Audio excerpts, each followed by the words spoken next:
You're not hurt, right? No, and neither Sydney, so nobody was hurt. So Yeah, don't worry. The car's not. You caused in trouble, Ellie. Yep, all time. Okay, sharing baby photos. Welcome everyone. We are here for the City Council Finance meeting. It is 6:05. I want to welcome everyone here. Welcome folks who are watching us live on YouTube. And I'd ask everyone to stand for the Pledge of Allegiance. And how about Councilmember Ellie? to the flag of the United States of America and to the republic for which it stands, one nation, under God, indivisible, with liberty and justice for all. All right, we're going to get right into the agenda. To roll call, Councilmember Gully. Here. Councilmember Ashley McPherson. Councilmember Steele. Councilmember Cummings. Councilmember Zaluski. Here. Councilmember McDermott. Here. Council President Mantelos here, all seven present. Presentation of the agenda, no local laws, we have a number of ordinances, and several resolutions. We also have a special meeting this evening to authorize some consolidated funding application grants to the state. And so we have a pretty busy agenda. I believe public forum, no one's here to speak. I know that Monica would like to speak, but we're gonna wait. So public forum, no one's here, and we'll get right into the second quarter financial report. So Andy's with us, and all of you received the financial report. Andy, I want to tell you your footnotes are awesome. And I think in a nutshell, you tell me our revenues came in pretty good this year, obviously, due to COVID. Okay, that woke us up. Oh, It's off now. I turned it on.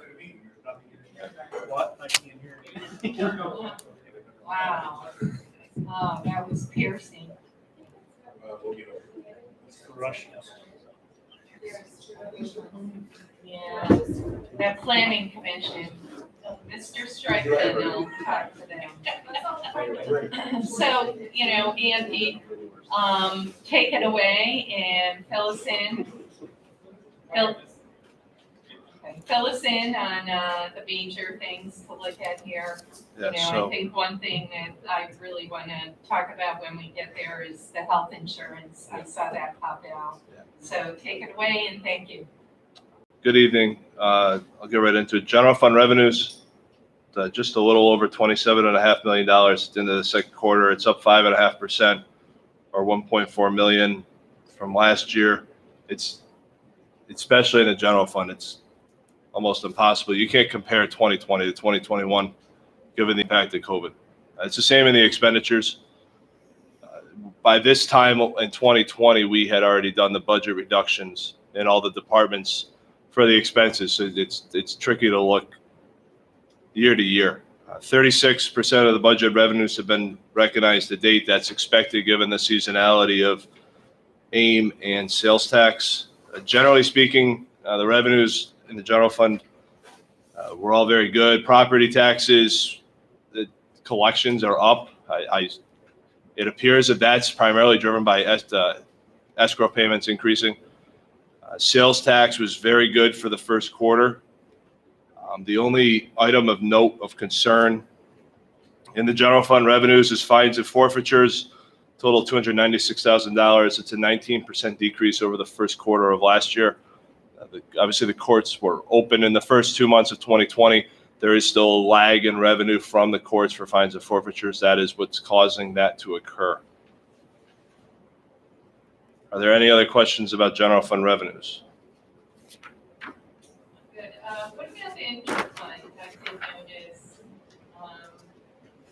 that was obviously down, but is that being reimbursed? Though that's payments from other funds to the general fund, more of service-based. That fluctuates year to year. It also depends on when we do CDBG transfers. So there, it's caused primarily the decreases. I pull it up. There is a decrease in the payment for the first quarter of CDBG because we have not done the draw for April, May, and June yet. We will do that in the coming weeks. So at some point that. That it will right side. It will start moving itself once we do the reimbursement. Anyone else? Questions? Okay. Thank you. General fund expenses total $33.7 million, 43.9% of the total budget, and 8.3% increase or $2.6 million from last year. Council President mentioned it. Health insurance is the biggest concern right now. It is at $6.265 million. It is a 20% increase over the 6-month total of 2020. More concerning is the 49% of the budget that's been expended to date. The increase is coming from the Blue Shield plan, where we are self-insured for the first $150,000 of medical and drug claims for every single person that's on the plan. So a family of 4, the cost exposure to the city is $600,000. There have been, unfortunately, very sick individuals that are covered under the city's Blue Shield self-insured health insurance plan. Just for context, we received a bill for July 1st to July 4th. Obviously, the 2nd and 3rd was a holiday. The 4th was, or the 2nd and 3rd was the weekend, and the 4th was the holiday. No drug claims. The bill was $118,000. It is not slowing down at all in July. We just got another bill this week. I believe it was $230,000. It is. And these are non-Medicare. These are non-Medicare. Medicare is traditional premium. You pay X dollars a month for the coverage, and this is all self-insured health insurance plan risk. And if we were to look at going to a more traditional health insurance plan, that cost would be 10 to 20% higher, because that's, and we ask every year, we talk to Benetech every single year, is it worth looking at a traditional, what people consider traditional health insurance coverage, where you pay the premium, and they say expect a 10 to 15 to 20% increase right off the top. And they're allowed to do that. That's them assuming the risk, and that's their cut of the profit on the premium. Our premium equivalent of that plan is based off of the cost of the actual claims for the last 18 months. That is the starting point of how that rate is calculated on an annual basis. Yep. Councilmember McPherson. Andy, it's up 2.6 million, correct? Yes, Okay. So the time frame of this is from what to what January 1st to June 30th of this year? of this year. Is any of this COVID related, or we could get reimbursed at that 46 or 45 million?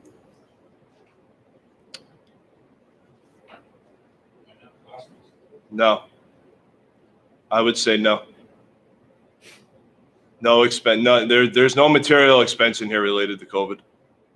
I mean, as a matter of fact, no. $1 million of it's health insurance. I don't want to go too far into specifics on health insurance because of HIPAA and things. Right. There is not, we pulled how much the city's paid for COVID. It's a substantial amount of money, but it's not material. And that was going back to when COVID started, not January 1 of this year. So we couldn't use any of that for. No, the federal legislation, the interim rule itself says that you can't go any farther back than March 3rd of 2021 to recoup expenses related to the coronavirus.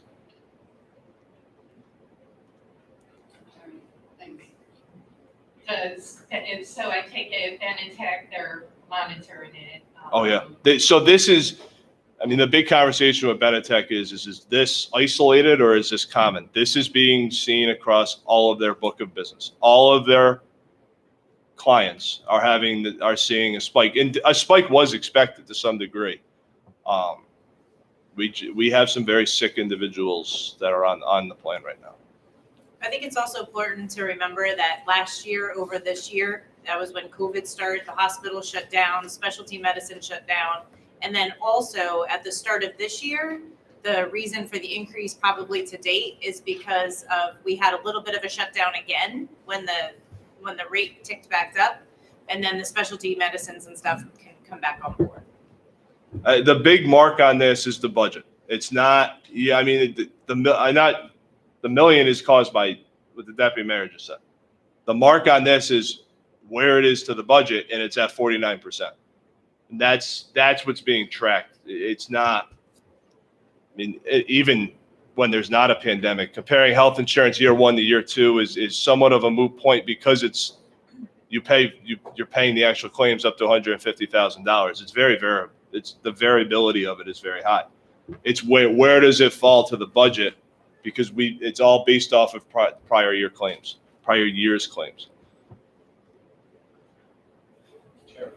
Yes, Councilmember Galley. So we're 7 months through the year, we're at 49%. 6 months, 49.23%. You said it's for July. June. What I said was there was a bill for 4 days in July that covered a weekend that was $118,000.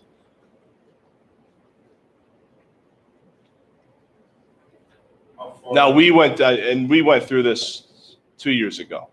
Right. It didn't prolong. The concern didn't prolong to this point of the year. This is the farthest we've gotten into the year that we're monitoring it to this degree. Yeah. What do you feel the next 6 months, if you were to say any estimation? So 6 months. we had Blue Shield. We've gone as far as to have Blue Shield's billing department do an analysis on certain pieces of it. They seem to think it will taper and start to go down. They are optimistic. But when is that going to occur? It's also butted up against $150,000, so that there's a measurement there as well. We have very rich benefit. I mean, we've all discussed it. We have very rich benefit. The health insurance plan is very good here. It's all variable. I'm not trying to be flippant about it. I mean, it's something we are looking at. When that bill comes in, we stop and we look at it to see where we are at. But again, to change to a more traditional, what people consider traditional health insurance plan, the cost is going to go up 10 to 20%. Because we're self-insured, we self-insured and assuming the risk. We actually save money. Right. I mean, so we'll monitor it. Yep. And if you, Andy, keep us apprised on this prior to the next quarter. Please.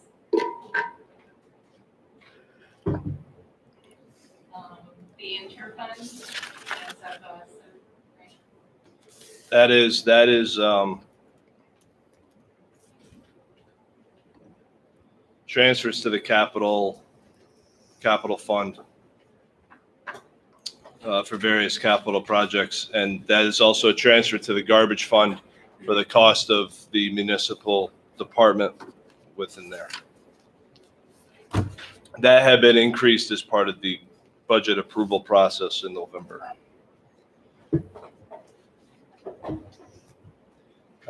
Code 2, just a note in Code 2 that increases emergency demolitions that are being paid for. It's a change in how we where we record the revenues and expenditures for that. That's the increase year over year for that line.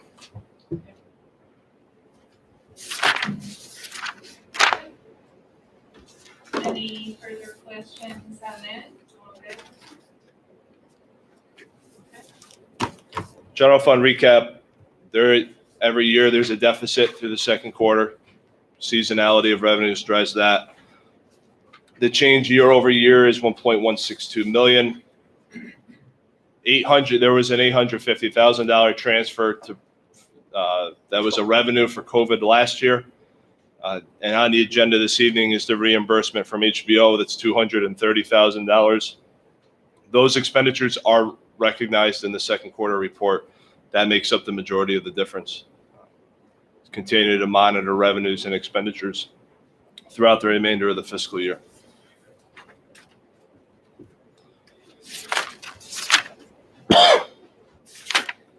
Garbage fund.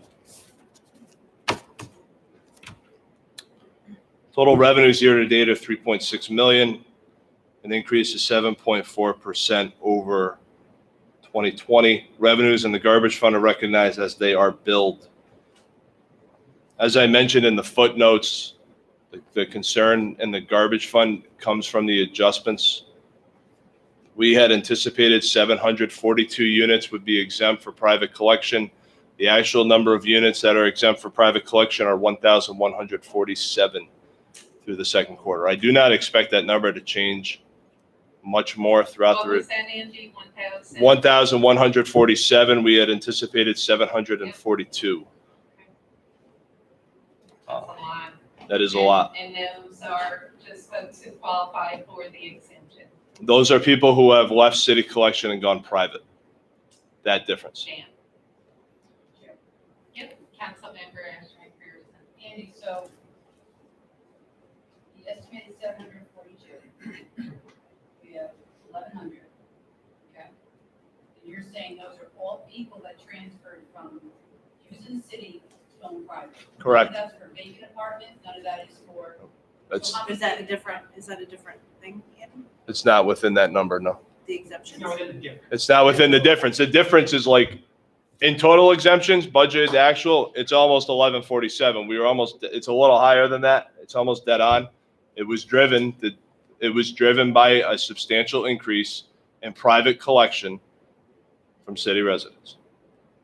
And just to note, in order to get the exemption for private collection, you have to send in your contract and and the dates are verified. It's not you call up and you say, oh, I got private collection, waive my bill. You have to prove it. So that whole process has been followed. So none of these 1147 that you're saying here, none of these are for anybody that's exempt from the garbage fee? No, there are 1,147 exemptions this year just for private collection. How many for the other? I'm Yeah, pulling it. that's what I'm. I'm pulling it.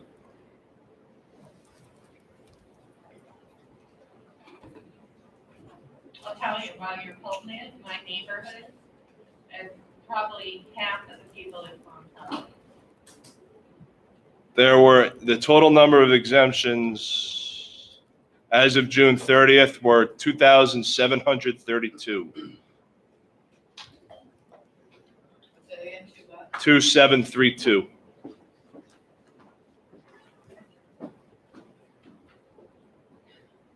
Andy, as far as payments of the fee, there's still 2 installments that's to be paid, correct? Correct. So how many have not been paid yet that you know, or has most of them been paid in, what's it, June? So it was extended to June 30th in 2021. As of June 30th, looking at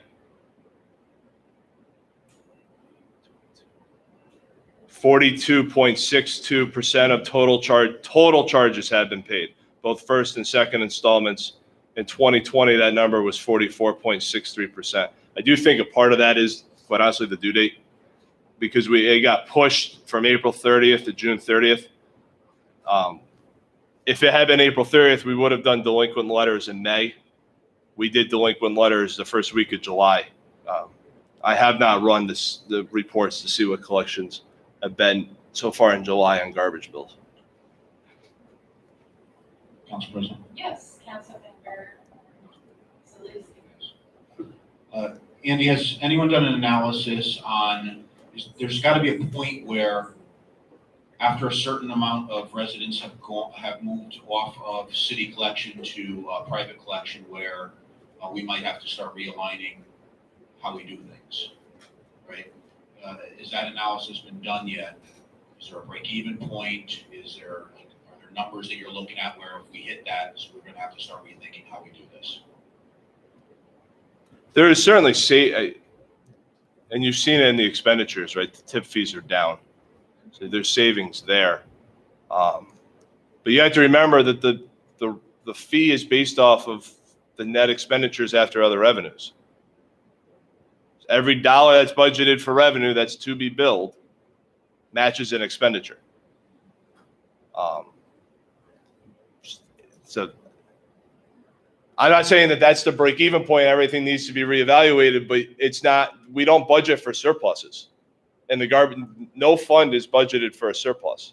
So doing an analysis for the break-even point, is set at the budget where everything equals each other.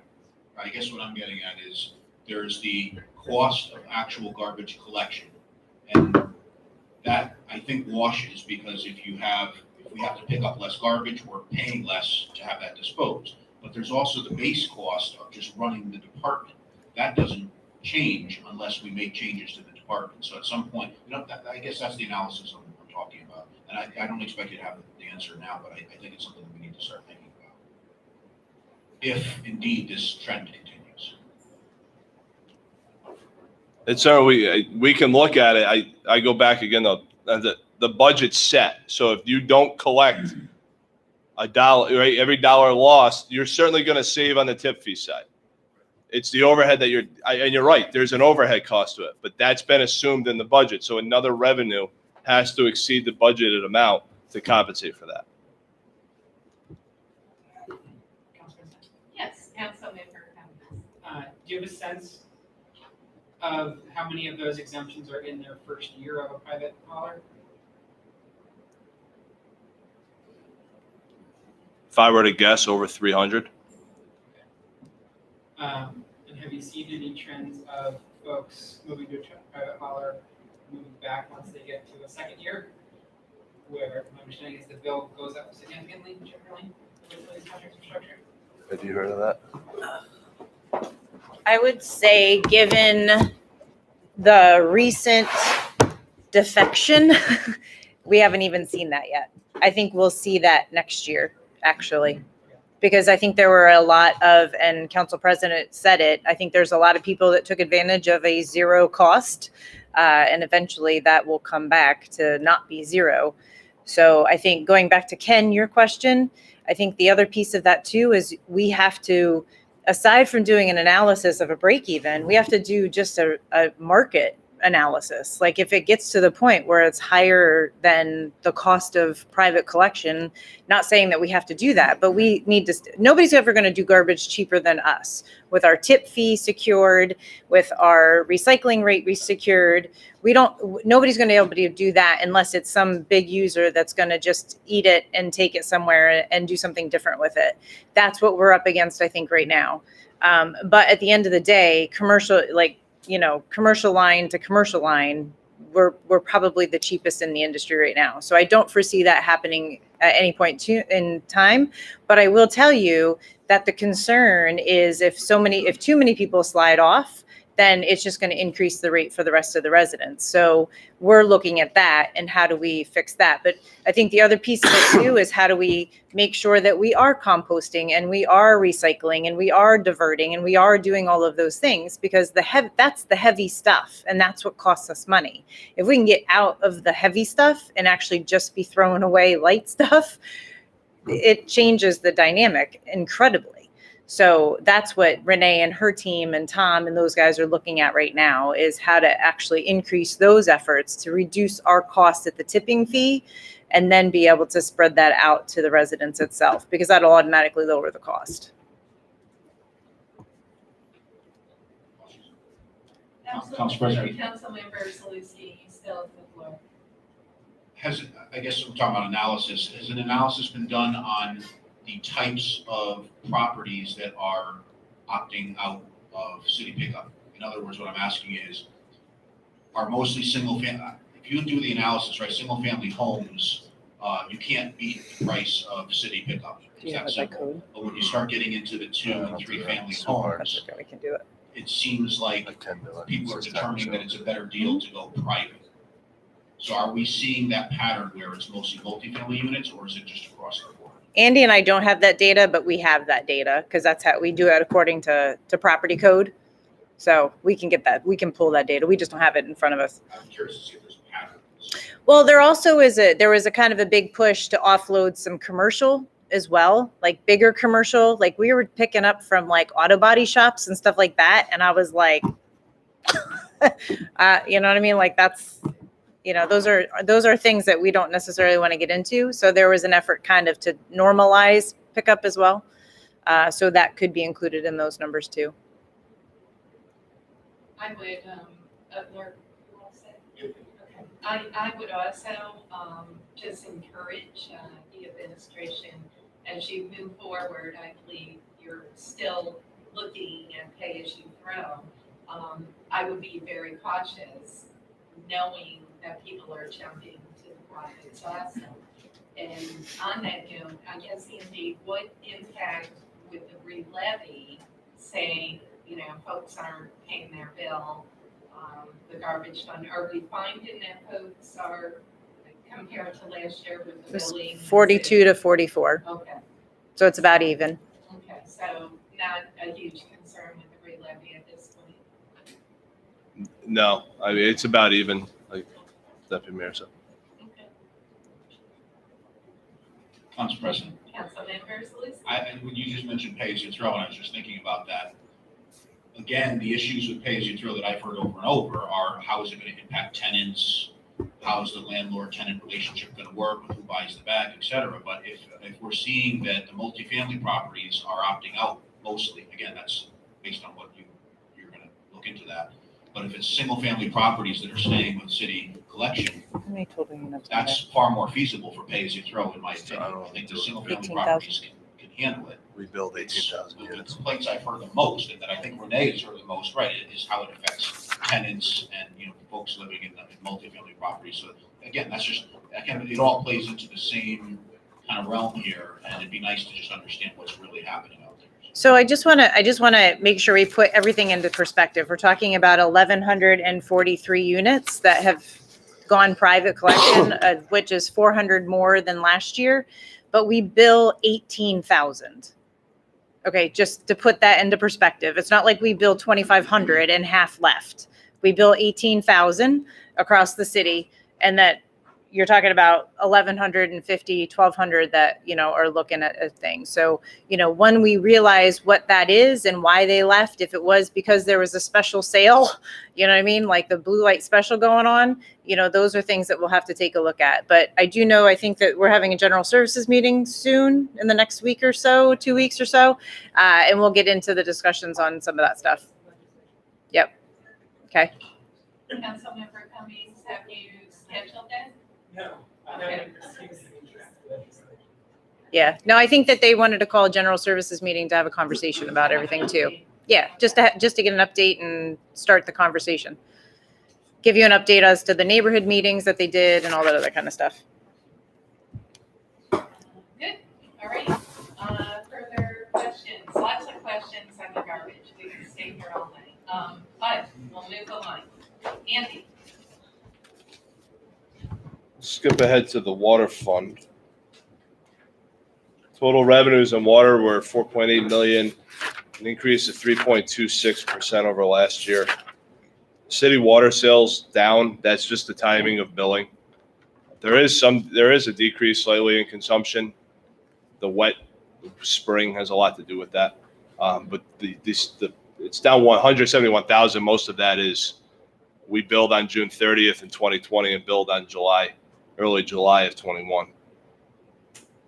Are there any other questions about, and city outside communities, the increase of 291,000?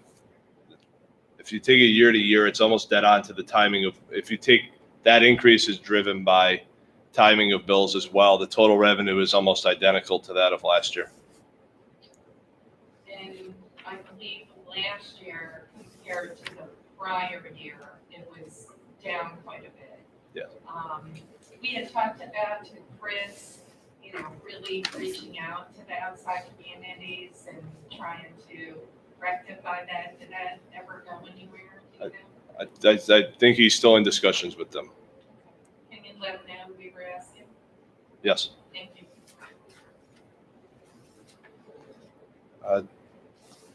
Water fund does have a surplus to date. So we'll see where the year ends. I do anticipate, generally speaking, there's a surplus there. So I would anticipate that. And then sewer, the revenues are 100% of the water rate. So it follows the same trend of water, where it's timing of when bills were issued. And then how the year ends, there's an $847,000 surplus year to date. It's almost identical to that of 2020. There will be a surplus. The amount that's there will be dependent upon the year-end results and how much is transferred to the capital fund for the CSO project.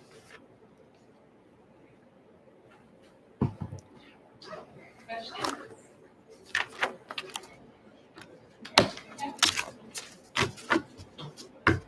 Very thorough as usual.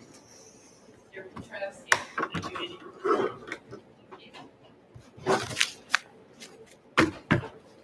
Anything else we're missing? I don't think so.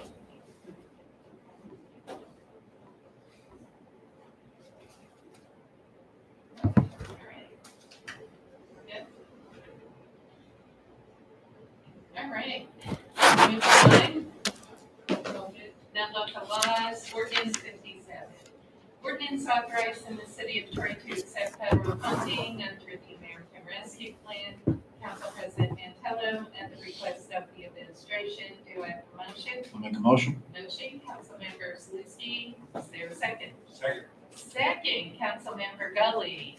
On the discussion, what I've asked Andy to do with 57 and 58 is to give an overview on the American Rescue Plan. Then Monica, I believe, is going to talk about next steps for the council.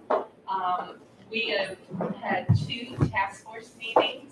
I have read about 120 some odd pages of the 140 some odd pages that the mayor gave to us for the American Rescue Plan.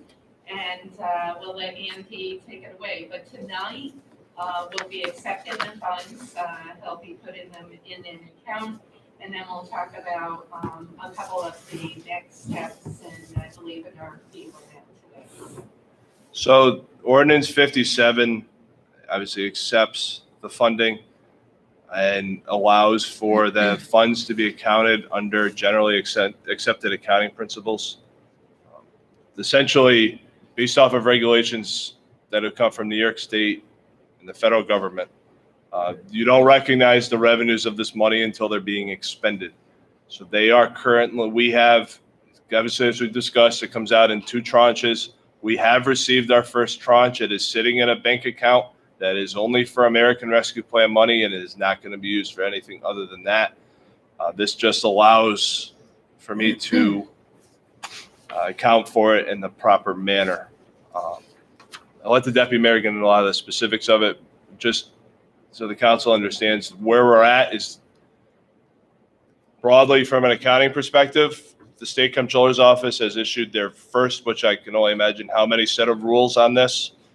And comment period just closed on the interim rule on the 15th, and which means sometime mid-August, the final regulations will be out, but they reserve the right to then amend the final regulations sometime through the middle of or end of September. It was nice and short and sweet. So just to give you a little bit of an update where we are. So we have pulled what we're calling, I guess, task force. The advisory committee is comprised of Council President, President Pro Tem Zaluski, the mayor, myself, and Andy. We're kind of like the core advisory group. And then with each individual area, and just to kind of give, if you haven't read this nice little binder that we provided yet, you could probably, in reality, it could be about half the length, unless you want to hear the story of COVID a couple times again. So if you don't have the links for them, we can certainly send them to you. But it goes into a lot of detail. It's very different. The funding streams are very different from what was originally presented when the act came out. So it was a little bit of a shock for a lot of us to actually read the actual legislation that was developed and what's being drafted now at the Treasury. So I encourage you, especially for those who had dreams of grandeur and visions of grandeur of how we were going to spend this money, it is very pared down, and it's a little bit different than what was initially led us all to believe how we were going to spend this funding. But some of the things that we have discussed, and I want to talk about the committee structure a little bit because I'm sure that people. I apologize. If the council can get the links, because I know way back, Andy sent 2 links. We'll make sure, and then, but be ready. It's like 150 pages. That's okay, you're just saying, you want to go Yeah. there, everybody else is not, no. Should read 75, I read 75. Nikon also. There will be a. Yeah. If you're subscribing to NICOM as elected officials, you have the ability to subscribe to NICOM. You should be able to get they carry a lot of information. National League of Cities is another one that we've been watching. And obviously the Treasury, the United States Treasury has all the information on it. So just about the committee structure, I know that that's been a topic of conversation amongst smaller conversations, but we also have our friends across the river who have completely different committee structures. I'll go through some of the purpose of what we are seeing within the guidelines and some of the funding initiatives that we are contemplating until the final regulations come out. And when we talk about those, the whole approach and strategy we're taking is that if we are going to do a housing initiative and look at funding housing initiatives, we want to take our task force and expand it, our advisory group, and expand it with professionals within that realm, as well as with residents in that realm, so that there's a real true focus on housing. I don't mean this in any derogatory or that's not important, but if I have Kathy Coons, who's the Commissioner of Health, you know what I mean, of mental health, I don't need her in a conversation right now about small business development. I need her for housing to help me for mental health, to develop mental health programming and do all those kinds of things. I want to make sure that the teams we assemble, whether it's professionals and residents and all of us and business professionals, whatever that might be, make sure that their time is efficient and that the programs are actually what we're doing. It's not a whole lot of rhetoric about a whole lot of things. It's really narrowed down to the mission at hand so that we can create those really valuable conversations and critical thinking to develop the programs as much as we possibly can. So some of those purposes. So I just wanted to explain to that because I know that there's a little bit of rhetoric out there that the advisory team is really small, but through each one of these purposes and each one of these visions, we'll expand that team to include people from the community. Obviously, a lot of focus, if we have to hire people, will be focused on Troy businesses and Troy residents and Troy community members, that we want to make sure that our money stays in our community as much as possible. Obviously, sometimes that's not going to be able to be done, but we're going to try to focus that as much as possible. So some of the core things that we're taking a look at, in addition to the revenue recaptures and all of those things that are allowable under that act, and a lot of it is places and infrastructure, looking at healthy neighborhoods, looking at city infrastructure, workforce development, education are allowable pieces, health, including mental health, youth programming, including daycare. Daycare is a really big synopsis of this program as well, making sure people, because that dovetails into all the other things. And then economic development, tourism is another big thing, is how can a lot of places got hit hard by loss of tourism, if that's an opportunity for us to get it back. And then again, the city recapture, so the loss of revenue. So the way that the loss of revenue, when you read the document, there's a whole formula to come up with what we can actually grab as city infrastructure money that's unrestricted. So there is a cap. There is a lot of math and a lot of formulas that have to be done to redo a lot of these things. So as the regulations, the comments were due back on July 16th. So they have upwards of 30 to plus days. I'm assuming probably after Labor Day, we'll get final guidelines out.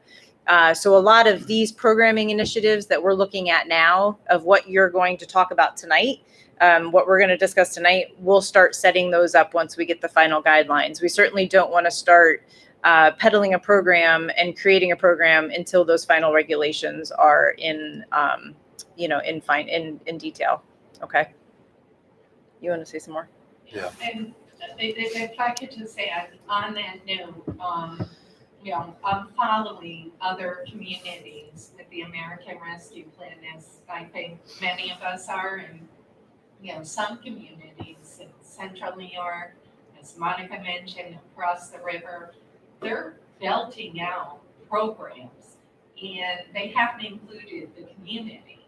And I think, what we all want, at least, is to ensure that our community is step in step from point A to point Z to get these monies out the door appropriately in the right hands to do good things. But the one thing I will tell you, when you read even the synopsis and just the description of these monies, it's really not what I thought it was going to be, which was reimbursement for COVID-related expenses, our fire, et cetera. It does talk about certain pays for police, fire, or front lines, essential workers, but more importantly, it really focuses on the future. And when I say future, housing, more not concrete future. The only concrete infrastructure is sewer, water, and broadband. That's kind of what I saw. We might be able to tie in healthy neighborhoods, and I think that's one good link where we'll be able to capture maybe some other projects. And the lost revenues we can actually recapture into city projects and other things like that as well too. So it's less restrictive under the revenue recapture, and it's revenue recapture for each year. You know what I mean? Like, it's not just a one-time expense or one-time grab. So yeah, it is a very different, when you read it, it is a very differently led belief.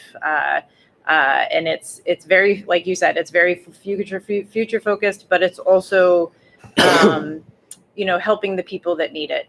And is a lot of the rhetoric that's in here right now. And, just so the council knows, no decision, like nothing has been Nope. put in place. This is the first step. So tonight, accepting the funds, and then Andy and Monica will talk about like hiring an accountant to help. There's a phrase when I worked for Khalil Jameson, there's a phrase that we always use, you got to slow down to speed up.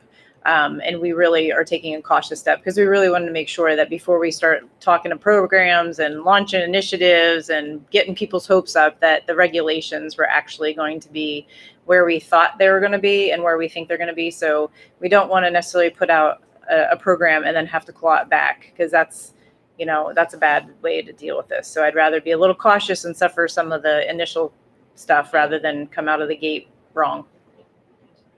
Councilmember Steele? Deputy Mayor, could you just refresh my memory on our time frame? The money has to be spent by... So the money has to be encumbered before the end of 2024, and then has to be completely spent and programs initiated by 2026. And I know I don't have to tell you folks this, but what I'm hearing is this is our chance. This is a chance to be transformational and to really make a difference.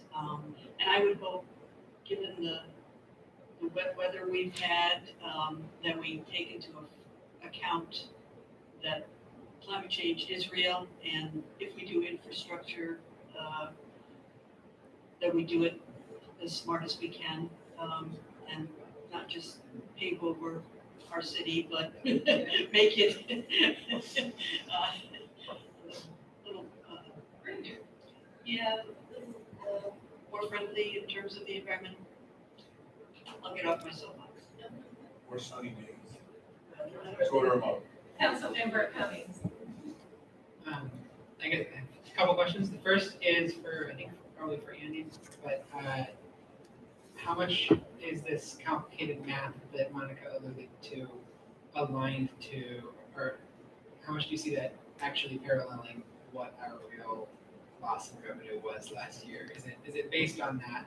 Is it seeming like it's gonna actually help us pay back what we borrowed? So to answer that little point right there, interim rule says you cannot pay debt, you can't pay pension, and you can't put money in the reserves. Now, if there's an area I hope would change is if you issued debt as a result of the coronavirus pandemic, and this is a coronavirus relief bill, that would move. I will also though say we still have not touched the revenue anticipation note. I don't foresee us touching it, so we are, at least in that regard, okay. In regards to the revenue replacement calculation, it is much more broad. You are not supposed to look at individual accounts except for the fact that you have to omit individual accounts. So it's very fascinating. So a lot of things that go into it. Just to kind of dovetail to the consultants, and then I'm going to touch on Resolution 61 specifically. Ordinance 58 appropriates some funding to start building what I'll call the internal infrastructure, right? We have the group of 5. Monica and I are working on it pretty much every day. But there is certainly a need to bring in third-party consultants for various reasons. That has been approved directly from the Treasury Department itself in their frequently asked questions. They are encouraging it to some degree. One of the Resolution 61 tonight allows the city to sign an engagement letter with the Bonadillo Group for consulting, and it is consulting. They are not auditing in this capacity. There's a very significant differentiation between that. It's being procured under a single source because, as everyone knows, we have a contract with them for independent auditing services. Every federal agency pretty much has their hands and has audit rights on the ARP funding itself. At the end of the day, everything's going to get audited through two places. One, there's a quarterly report requirement that has to be filed by the cities that goes all the way down into granular detail of individual projects. So you have the 4 uses. Then they set up 66 different types of purposes, which fall under at least one of the 4 purposes. And then within there, you have to report on individual projects. That's the first source. That's the first spot that you can get caught for using funds that's not allowable. The second is through the single audit, which is a requirement of anything that exceeds $750,000 is required to be individually audited by your CPA firm. We're going to spend over $750,000 of ARP funding, I would imagine, and starting in 2022. Because of that, and this is a common practice, there is another Bonadillo client in Western New York who's doing the same thing with us with the same exact engagement letter. There is a city in Central New York who's doing, my understanding is headed towards doing the same exact thing. They will come in and consult and look at allowable uses ahead of time and say, this is allowable, this is not allowable. The path you're going down from a financial sense is not allowed under the rules. For example, they are going to review the calculation I have done for revenue replacement for 2020. And the good thing about that is, in talking with other municipalities in New York State, no one's calculating it the same way. There are certain things that I'm excluding that other municipalities are including. I'm including things that other municipalities are excluding because it's all up to interpretation. And even when the final rules come out, it's still going to be subject to interpretation. So that is one of the consultants that we are bringing in. We're up. Go ahead. Well, we have to put out an RFP. Councilmember Cummings. Thanks. I think it's John Clark. We have to put out an RFP or something to have a separate audit group do that single audit, or can Bonadillo both advise us pre and audits after? It has been written in a fashion that allows them to consult in advance and audit afterwards. They bear no responsibility of what we do when they consult. So they could come in and say, no, you can't do it. The city does it. They'll write us up in the single audit. That allows us to do it. Yeah, it's I- an extension of their existing highway functions, but in advance, to some degree. Having worked in the industry, you can read between the lines, I suppose, on what their function will be. Okay. It's a very fine line that they're walking. I appreciate their willingness to help us in this manner. I think it will expedite the back end of the audit itself. Can we do the marketing? Yeah. And then just for the other piece of ordinance 58 is the legal services and the marketing RFP. The marketing, the council president referenced an RFP was dropped today.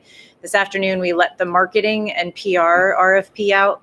That is our outreach. That's our communications and our outreach out to our residents and our communities, whether it's the residential population, the business community, whoever it might be, that are non-for-profits, whoever we're trying to reach.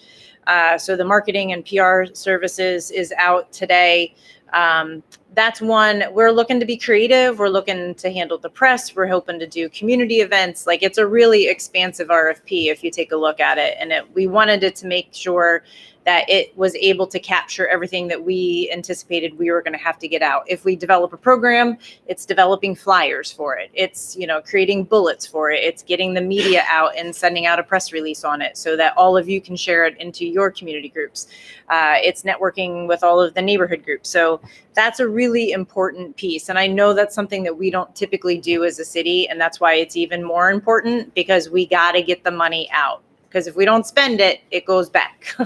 So I want to make sure we spend it.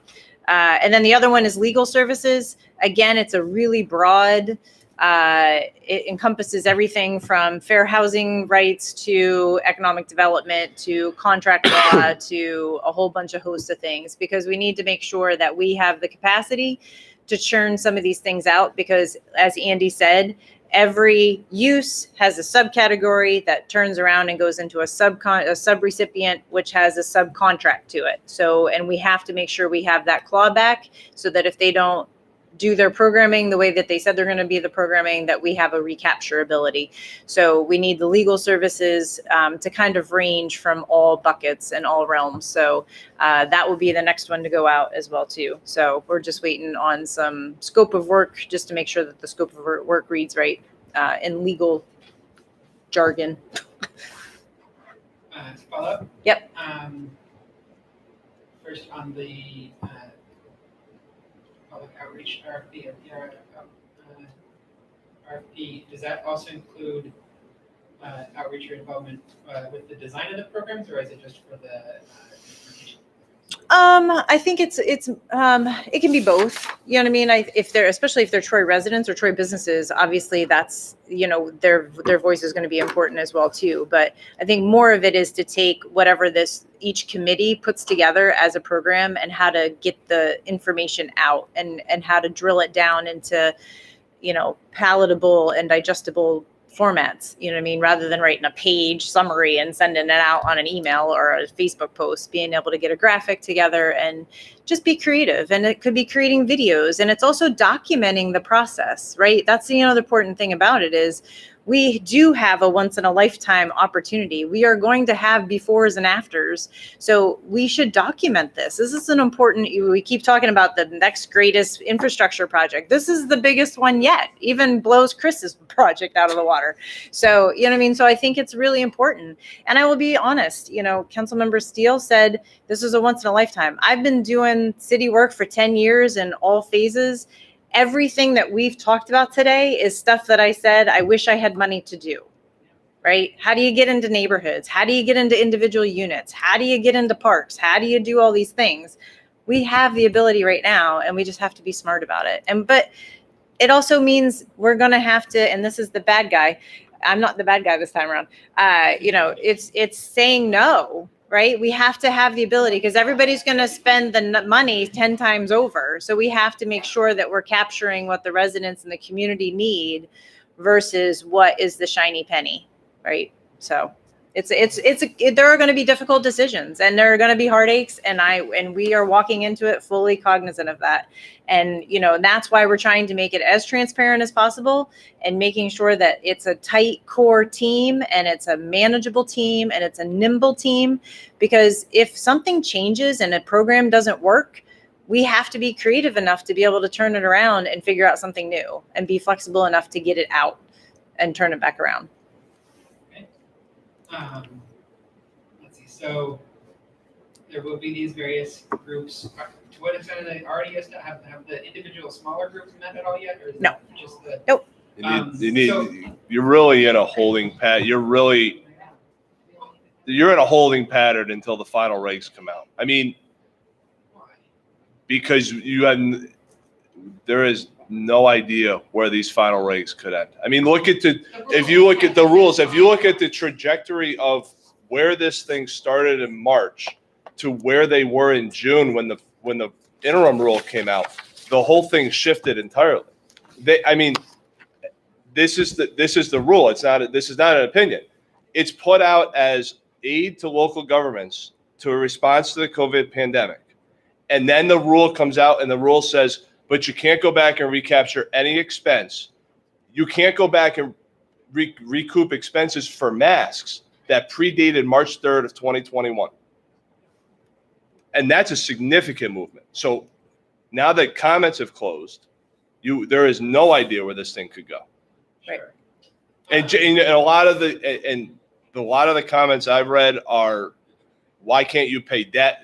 But I do know, in looking at some of them, they are focused on the social aspects of the bill. So you need to see what the rules are, because as the deputy mayor said, the last thing you want to do is come up with a program, have it ready to go, and either implement it and have to pay Treasury back the money, and they will catch it. I mean, there is no denying that someone will catch you misusing the funds, or get to the point that you're ready to implement a program, the rule comes out and you can't do it, and then you're back to square one. But I mean, we've all seen how these task force visioning processes take time. And I think it sounds like we have a pretty good sense of the directions we're interested in going, the people that we'd like at the table. It seems like it could be really beneficial to start bringing some of those people in to just start those conversations. We'll do that after Labor Day. And it's August. It's summer season. People aren't here. I mean, it's just been trying to just get stuff together. I mean, you asked for an update on the Knickerbocker pool. We haven't yet met to get the budget numbers because of vacation schedules. So once the final regs are in, which they should be done in the end of August, early September, we'll pull those teams together. And we'll put out, I've already reached out to some people, some, especially people in the business community that have some input.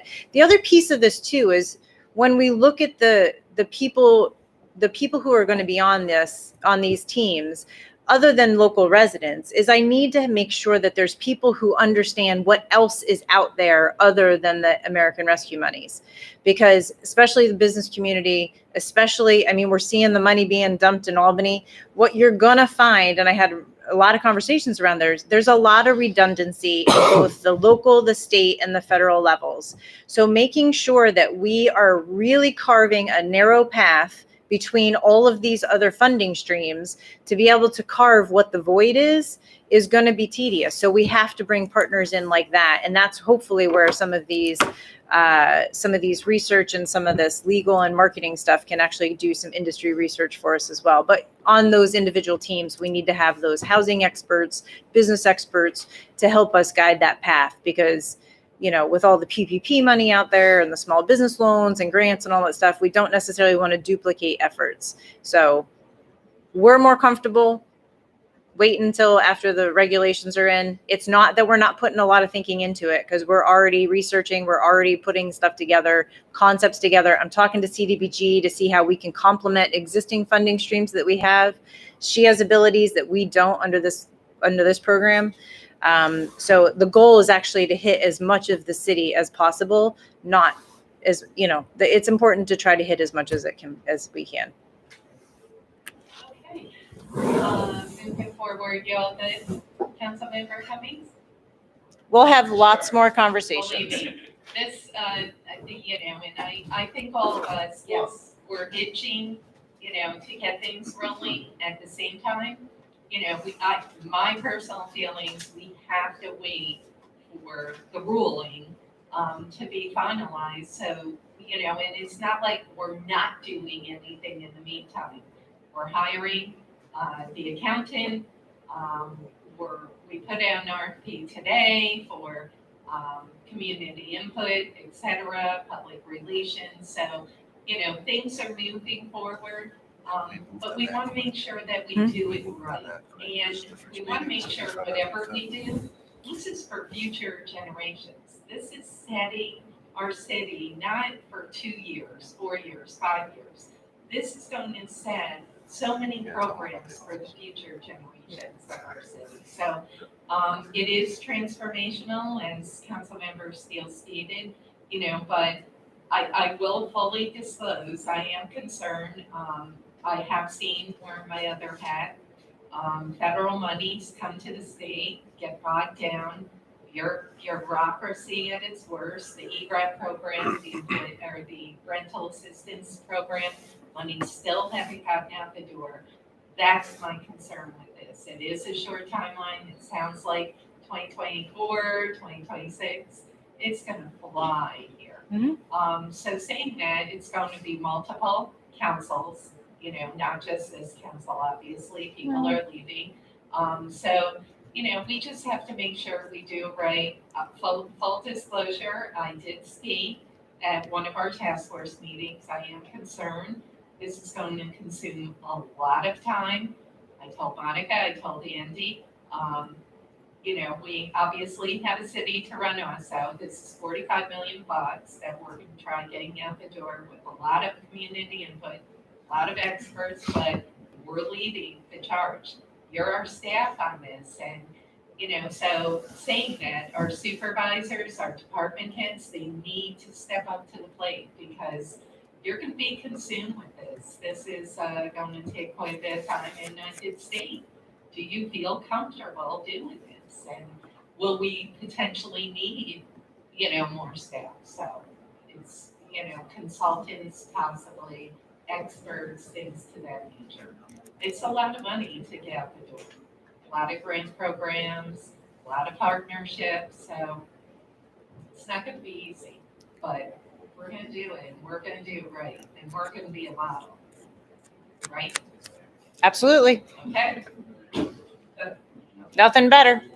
As I said for the seawall, we're going for A+. All right. Further questions? Just one last question. Yes, Councilman. What's the plan with regard to the council's involvement directly? Would there at some point be a budget that? Nope, to approve? just kidding. So We have to approve. ordinance 58 is, so it's all done through budget amendment because you don't recognize the revenues until you expend them. So ordinance 58 to Schedule A is, generally speaking, that's what the legislation will look like. But with memos that support describing it in great detail and then conversations such as this, but ordinance 58 is essentially the template, not per se, but the template of the state comptroller's office is taking the lead on how you account for it. As I said before, could they change the rules? We'll see. As of now, all the revenue comes in through the general fund and you kick it out to wherever it's going. So what we're doing on 58 is recognizing 250,000 and then kicking out to the CD fund. And the consultant piece will be run out of CD. And then we'll see how we account for other programs from there. Okay. And yes, so do you anticipate it'll continue to be sort of a few things at a time as they get developed, or will it at some point be a larger overall plan for the 45 million or for the first? I think it depends. I really think it depends. I think as programs come online, we obviously want to get them out. We have a limited time frame. I mean, again, going back to what Council President said, it seems like a long time, but you know, I don't have till 2024. Just saying. I think the biggest thing is as programs are announced and we're ready. Listen, I am a fan, and I'm not criticizing any powers that be right now. I'm a fan of when you launch something, you have it programmed and ready to go. Somebody should be able to apply that next hour and get an answer. We need to make sure that it is developed, it is implementable, and it's ready to go so that when it gets announced and it's ready, like somebody could apply for whatever stream of funding it is at that moment in time. People have answers, people have been brought to the table. I don't want to put something out that we have to guess and you guys have no idea about. We got to wait for the budget amendment. I don't want to do any of that. So it's going to be very calculated because as we know in our community, they want answers and they want transparency, and we have to figure out how to deliver this to them. All right. We'll get rolling. All right. We have a motion. We have a second. Further discussion on ordinance 57. All in favor? Aye. Opposed? Ordinance 57 carries 7-0. Ordinance 58, ordinance amending the general and special grants fund budget. Council President Mantello, at the request of the administration. Is there a motion? I'll make a motion. Motion, Councilmember Zaluski. Is there a second? Second, Councilmember Ash McPherson. Discussion. Again, he went over that. Very good. All in favor? Aye. Opposed? Ordinance 58 carries 7-0. Ordinance 59, ordinance authorizing settlement of claim to wit, State Farm Insurance Company, Jake, ASO, Genevieve Stinson, plaintiff, versus City of Troy, and Eric Kennedy, defendants, Troy State Court, case index number CD 2079-19. Council President Mantello, at the request of the administration. Is there a motion? I'll make a motion. Motion, Councilmember Zaluski. Is there a second? Second, Councilmember Ash McPherson. Full disclosure, Genevieve Stinson is my next door neighbor. I did not know about this incident until I saw it on the agenda this evening. So just full disclosure. Further discussion? Full disclosure, I didn't know she was your neighbor. Thank you, Corporation Counsel Morrissey. I didn't even see it. I'm shocked. So, yes, further discussion. All in favor? Aye. Opposed? Ordinance 59 carries 7-0. Ordinance 60, ordinance to appropriate funds in the 2021 general fund from the U.S. Department of Justice Everburn Memorial Justice Assistance Grant. Council President Mantello, at the request of the administration. Is there a motion? I'll make a motion. Motion, Councilmember Zaluski. Is there a second? Second, Councilmember Ash McPherson. This is the JAG program. Any questions, discussion? All in favor? Aye. Opposed? Ordinance 60 carries 7-0. I do want to recognize our chief. Our new chief is present with us. Thank you for joining us, Chief. Ordinance 61, ordinance amending the 2021 general fund budget to appropriate additional funding from the New York State Governor's Traffic Safety Committee for pedestrian, bicyclist education and enforcement. Council President Mantello, at the request of the administration. Is there a motion? Make a motion. Motion, Councilmember Zaluski. Is there a second? Second, Councilmember Ash McPherson. Discussion, questions? All in favor? Aye. Opposed? Ordinance 61 carries 7-0. Ordinance 62, ordinance amending the 2021 general fund budget to appropriate additional funding from the New York State Governor's Traffic Safety Committee for police traffic services. Council President Mantello, at the request of the administration. Is there a motion? I'll make a motion. Motion, Councilmember Zaluski. Is there a second? Second, Councilmember Ash McPherson. Discussion, questions? All in favor? Aye. Opposed? Ordinance 62 carries 7-0.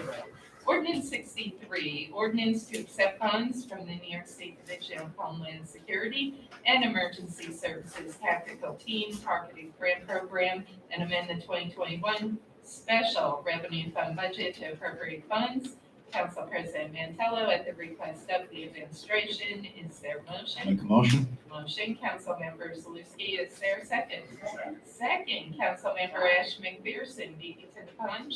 Discussion? Council President, Yes, Councilmember Cummings. Chief, I was wondering if you could just explain what some of the equipment is in the, particularly the long-range acoustic device. Is that a listening device? No, it's not a listening device. I'll actually have Detective Comatel explain it. He wrote the grant, so he'd be better versed. Great. You can sit, you're fine. Andy, why don't you Be give better them to the move mic? up. Yeah. Speakers right over here. Oh, right, good point. Sit next to Andy. Yeah. Thank you. So as the chief said, I'm Josh Commons, I'm a detective with Troy Police.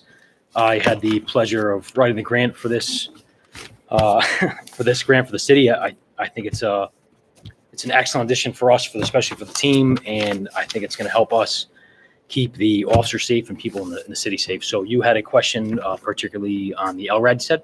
Yes. So the LRAD is not a listening device. The LRAD is what's called a long-range acoustic device. So it is it's a very expensive bullhorn for ease of use. So the issue that we have now that we see on a couple different operations within the city, particularly with the SWAT team, is that when we have a large demonstration like we did last summer, and there are thousands upon thousands of people, a bullhorn or a car PA system is not going to be able to get from the front of the group to the rear of the group, especially when it's hundreds of people deep. So an LRAD, what that will do is it is a directional microphone or a directional speaker, and it will amplify what we are saying all the way through that group. And the other use that we are particularly going to be using it for is for when we have barricaded individuals or barricaded subjects from the city. The SWAT team is on scene. We'll use it to hail individuals in that building for them to come out safely. Those are our two main uses, and those are the only uses that I see us using it for the city. Got to experience that situation on my ride along. Let's see. So it's not a crowd control device, it's just a communication device? I know there are similar devices that are used for broadcasting frequencies used for crowd control. This is more for communication with crowd? For the city of Troy, and particularly for the emergency response team, it is going to be a communication device. It is going to be used by us to convey or communicate some sort of message from us to individuals that we are looking to gain compliance with, either get them to come out of a structure or make sure that they understand our commands and what we are asking them to do or what we are looking to have them accomplish for us. Is it the same device? Just different I believe uses? so, yes. Yep, it's all matters in the use, but our use for the city is going to be those two uses, being able to pass our message along and then get people to come out of a house and make contact with individuals, whether it's on a high-risk search warrant or a barricaded subject. Okay. Thank you. Further questions, discussion?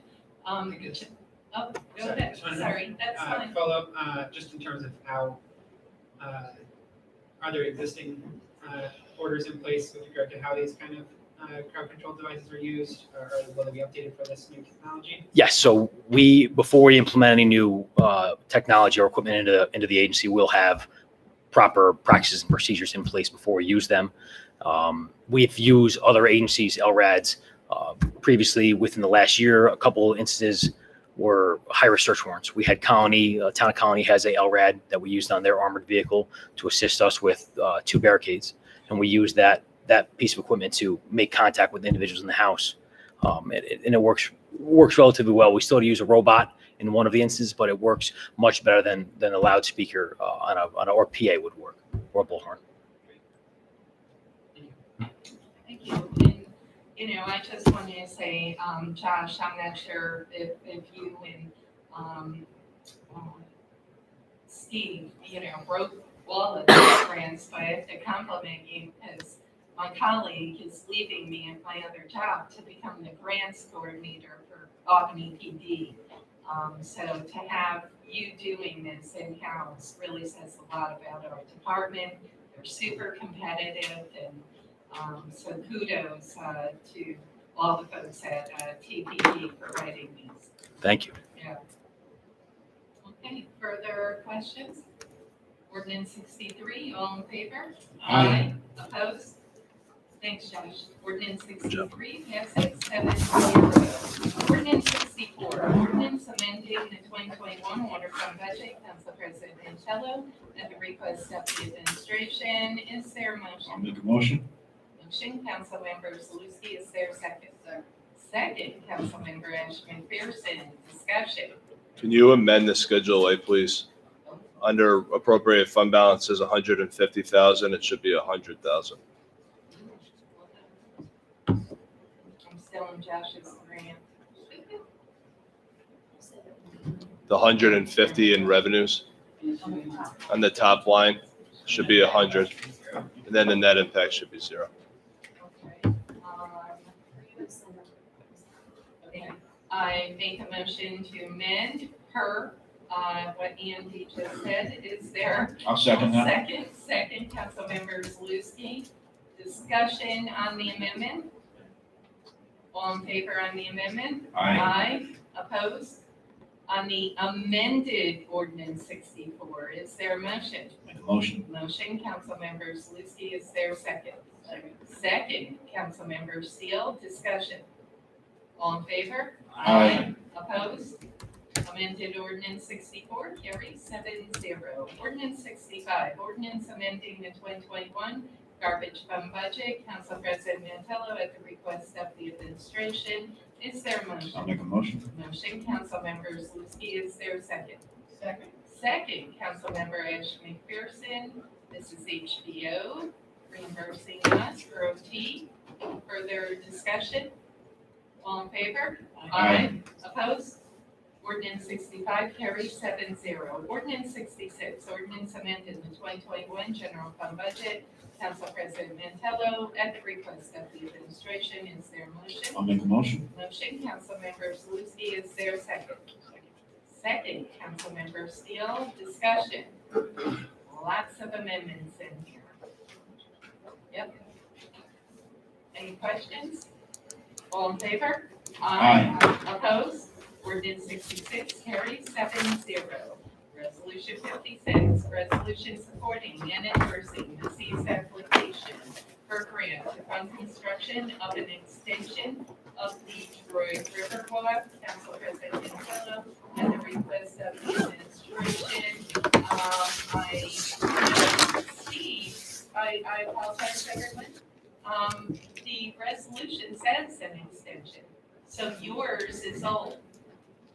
Of a mile? It's an extension on the Riverwalk, so it's just a resolution, Correct. right? But no, just so you know, the resolution title's correct. Okay? You had said to amend it, it's already. Oh, an extension, okay, good, Okay. thank you. Just so folks were aware, he thought it was a different title. Okay, Council, President Mantello, at the request of the administration, is there a I'll make motion? a motion. Motion, Councilmember Zaluski, is there a second? Second, Councilmember Steele, discussion? All in favor? Well, just, I Sorry. feel like Steve might want to say something about it. I don't need to.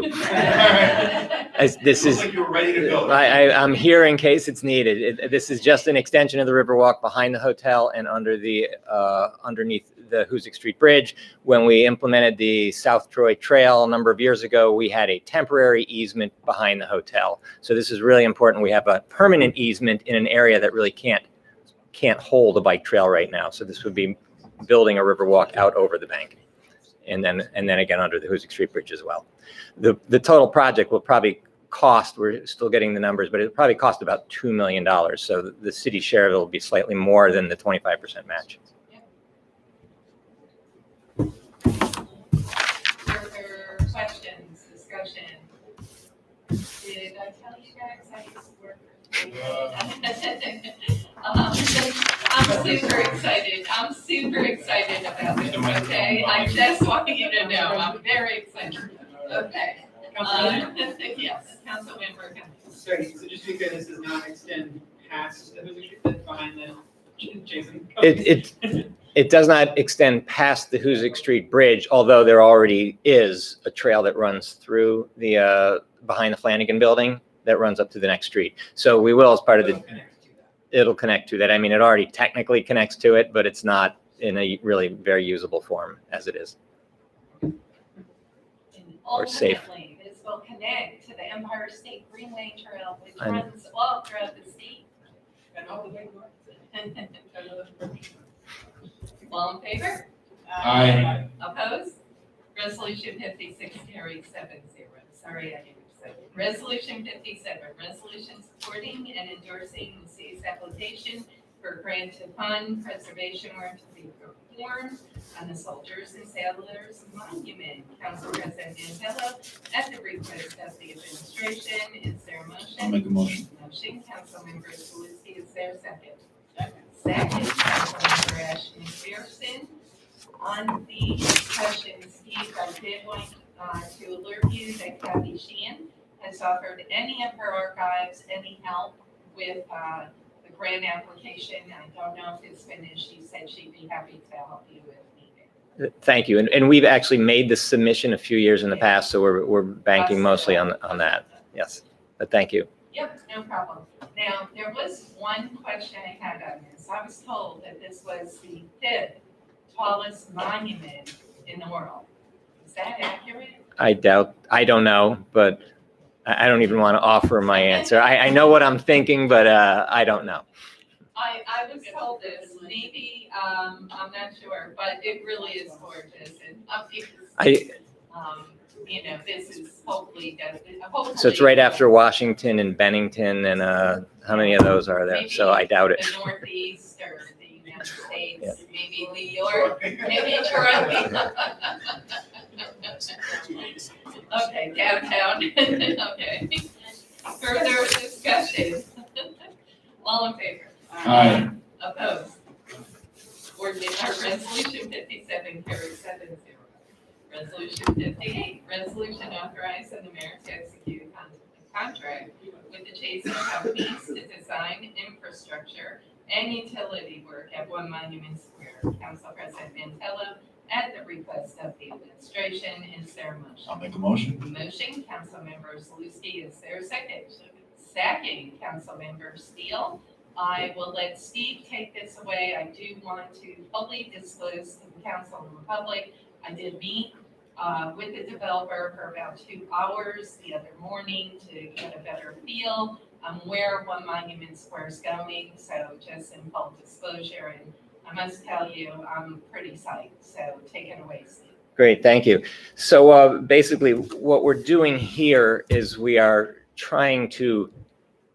spending down some Department of State money that expires at the end of this year on utility work around the site. So it's basically relocating the water line, doing some sewer work, doing stormwater separation, and as well as removing the remaining piece of the parking garage that's there and then stabilizing it back up. All these are, the seeker doesn't apply. It's either already been done or they're type 2 actions. So what we're trying to do right now, when the city awarded the RFP to Hoboken Brownstone, they selected a team, and it's basically it includes Chazen, Sano Rubin, and Artisan, and some other groups as well. But that was done under the award of the RFP. The utility work that's occurring right now will be done by the city. So we don't really have a contract with any of this group.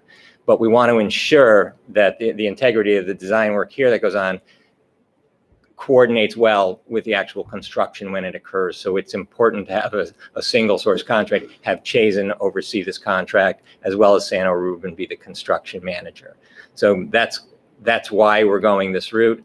We actually are issuing a bid next week that will start getting the materials to do this, because there's such a long lead time, especially on the water lines. And then we'll be doing another bid for construction services, and that will include the other materials that are needed that don't have as long lead time. But there's a 12-week lead time. And again, we're trying to get this done. The relocation of that water line is something that's a main water line that supplies the jail and East Greenbush and everything. So it has to be done correctly and timely, and before the freeze. So that's the intent here, to hire Chazen to be able to get this work commenced. I will add that We have been doing a lot of work, as Council President Mantello mentioned, with Hoboken Brownstone and all of these consultants as well, and a few others. Obviously, there was a delay because of COVID.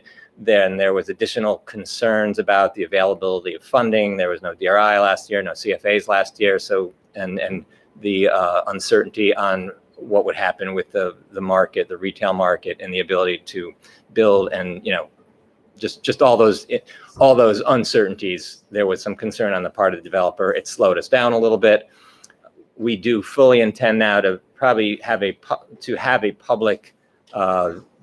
public presentation within probably the next 45 days of the design.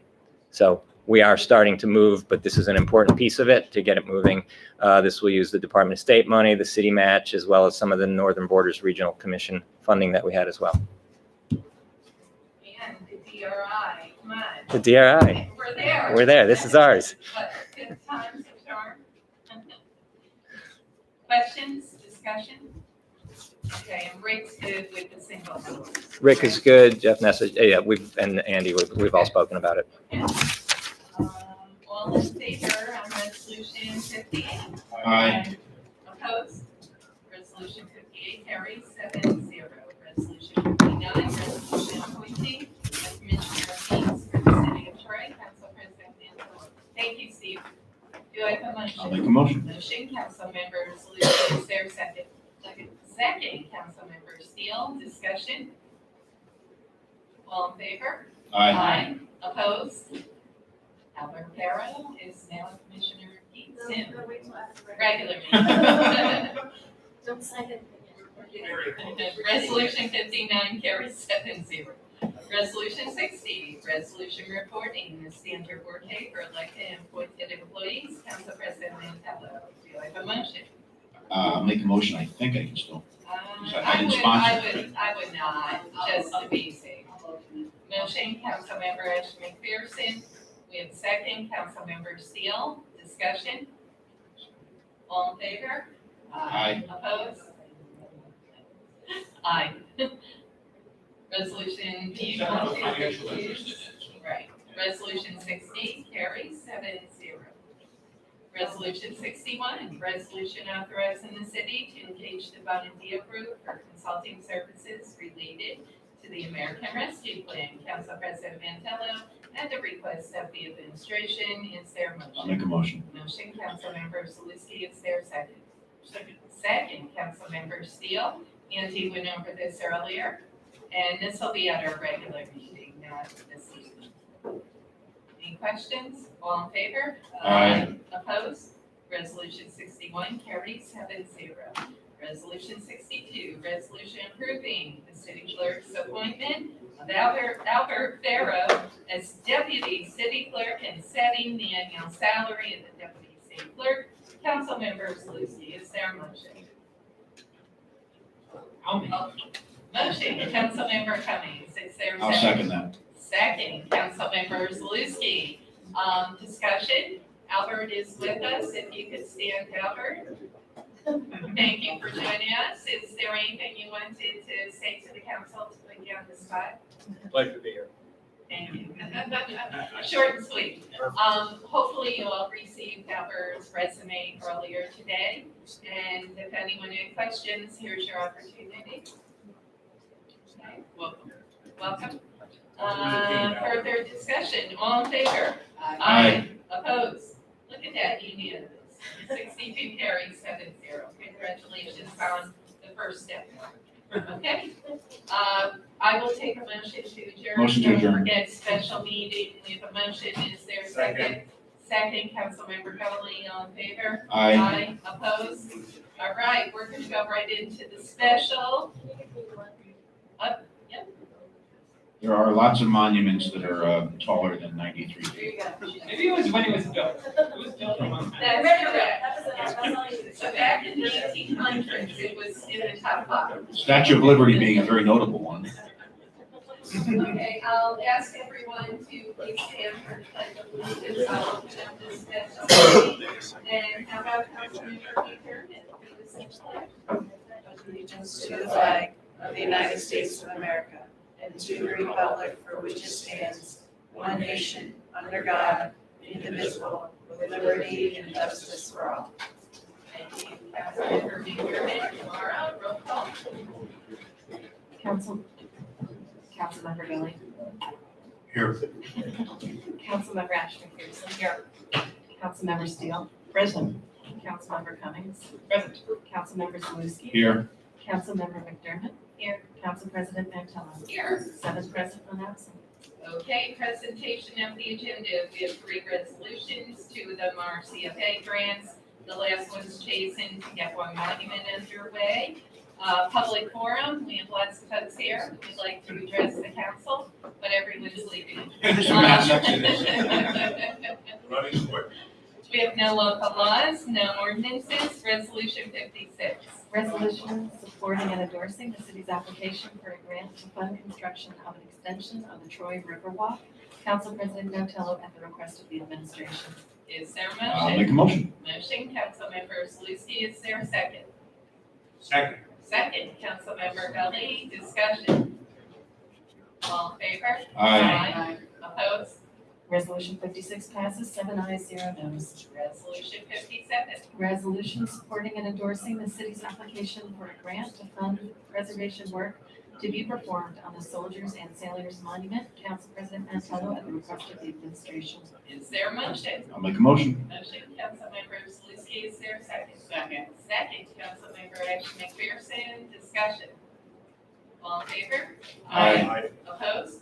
Resolution 57 passes 7 ayes, 0 noes. Resolution 58. Resolution authorizing the mayor to execute a contract with the Chazen Companies to design infrastructure and utility work at 1 Monument Square. Council President Mantello at the request of the administration. Is there a motion? I'll make a motion. Motion, Councilmember Zaluski. Is there a second? Second. Second, Councilmember Steele. Discussion. All in favor? Aye. Opposed? Resolution 58 passes 7 ayes, 0 noes. I will take a motion to adjourn. Motion adjourned. Motion, Councilmember Zaluski. Is there a second? Second. Second, Councilmember Ashton McPherson. Council President, Yes. I wonder Discussion. if, before we could go, we could get just a brief update on the secret process, since this is the last meeting under the timeline. This is not the meeting, last meeting under the timeline. Okay? I did send out an email today, so it's Steve, do you mind using the microphone. Thank you, Larry. Thank you. Okay, so the language for seeker specifically says 20 days after lead agency, which would be July 30th, or 20 days after receiving all necessary, I don't remember the exact language, but there's additional information that needs to be received in order to make So I guess informed what's decision. confusing me is, my understanding of what happens after a positive declaration is that we go through a scoping process and decide what studies are needed. If you make a positive declaration, yes, that's what you do. So it seems like instead you just done your own scoping process without discussing it with us. We basically looked at the information, and there was additional information that we felt you need. If you pause deck it, you can do additional scoping afterwards. Okay. So I guess why did you push us to become lead agency 2 months ago if we still needed all this information? Well, you get the clock ticking, and then I didn't know if you were going to be lead agency. You became lead agency. We reviewed the document. We felt there was more information needed. Okay. I guess I feel, why do you feel this information is necessary in order to decide whether there's a significant I think if you look at the part, versus investigating these things within a positive declaration? I mean, usually all these studies are the studies you do under a positive declaration, right? they may be, if you do a positive declaration. I looked at the part 2 with Aaron Vera as well, and there's certain things. Is there a small impact or is there a large impact? And on some of them, you couldn't really determine what that was, so we needed more information. Councilmember, what's your concern? Let's talk I about it mean, seriously. Yeah, so my concern is that my understanding is, and this is my first seeker process, but my understanding from my reading of it is that the next step ideally would be to involve the public in a scoping process where you decide what studies are needed and you get those studies done in order to decide what the impact would be and whether the impact is in fact significant. and it's, I guess what I'm a little concerned about is that I know there is a strategy that's used in some development where you try to pre-do a bunch of studies before a declaration of significance in order to disallow that public involvement, in a scoping process, and instead say, well, we've already done all these studies, give us cover to neg deck it, without ever allowing the public to go through the normal secret process. I think it's pretty clear that there's some significant impact. It's not, we don't know all the significant impacts, that's what the scoping process is for. But I think it's pretty clear that there will be some significant impacts, and then it'll be up to us to weigh those impacts and weigh it through these studies and through the cost benefit. I don't think the city council has enough information at this point to determine if there are or are not significant impacts. So we ask for more information. It is still up to the city council to determine if there are or if there are not, if they're going to pos deck this or neg deck it. You still have that option. So And I guess what's the concern if we were to pos deck it? My sense is it would be largely some of the same studies you're talking about here. What's the concern with moving forward on that path that also has the benefit of allowing public participation in the process? the option is still there. I'll just say it. The option is still there for you to pos deck it and have public participation involved. There's no difference. There's more information to make an informed decision at this point. Great. Yeah, I mean, I guess I've made my preference clear on that. I think it'll be up to some discussion amongst ourselves. Or in order to find out if it is a Councilmember negative, Galvin. we're out of the meeting, right? No, this is We're on still in? discussion. So here you go. Before we can decide whether it's negative or positive, because none of us have really been through this process before, we need to have ample enough information to make a decision. While you make your decision, it's got to be positive, because there's got to be a significant change. I need to see the facts, find out, is there really a significant change, or is it just an interpretation of how you read the law, or how you read the situation? Because everybody interprets that information differently, but to go away half the bag of information, to make that decision is a disjustice to the people of Troy and the developer and the property owner. We deserve to have enough information to make a valid decision on whether it is really a negative or really is a positive. Because we can talk all day about what you think is positive and what we think is negative, but when you put it on the table, we all decide, let's put all the information out, so we make a logical, justified decision for each one of us. And I think that information is necessary, and I'm glad we're getting the additional information. I mean, how do you make a decision with half a vote? So maybe there's a confusion as to what a positive declaration does. I don't think it says just because there's significant concerns, it doesn't mean the project is done, the project is over. That means we study all the potential impacts. But do we need to push it that way if we find out what we need? We need to push it that way before we find out what the information. Let's get the information we have now, then we can take that and sit down, because there were pieces that the friends of the Mohican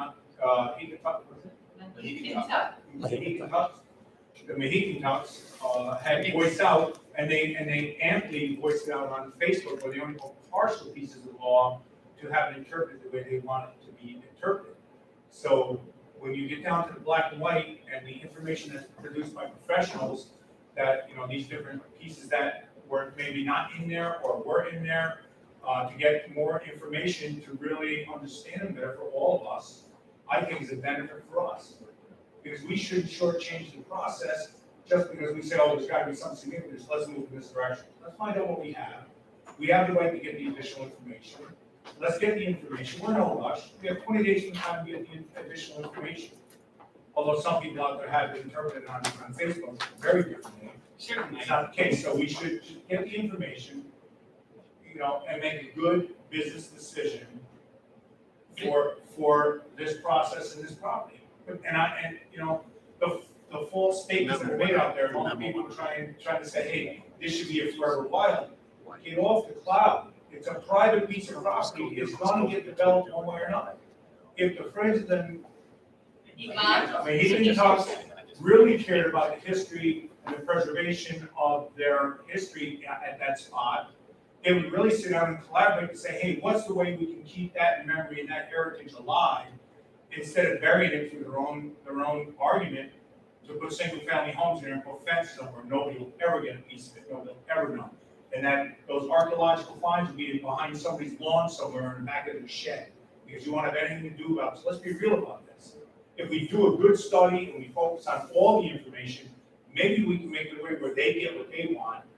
You know, the resilience of that heritage, the facts of history, maybe even some educational pieces along with the project that can help the city if that's the way it goes.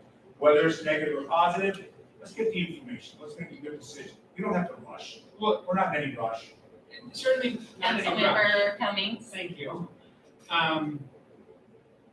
But, I mean, again, this is the purpose of the secret process, is to have a structured way to do this fact finding and to 617.6. decide on the benefits and the potential CRR New York environmental concerns. 617.6 allows the lead agency to ask for additional information and have 20 days. But we as to an get agency information have not from asked for that. Our commissioner has. We have Which is asked to great. get information. Everybody has said it. Leo was in there too, though. It was incomplete. It's incomplete. We're trying to make it complete. Right. How can we make a decision on it? And if they say it's incomplete, how can we make a justified good decision? A business decision for 50,000 residents in the city. All right, unless we get all the answers. So I've had We conversations. can't, that's the point. I've had Okay. conversations. I've had.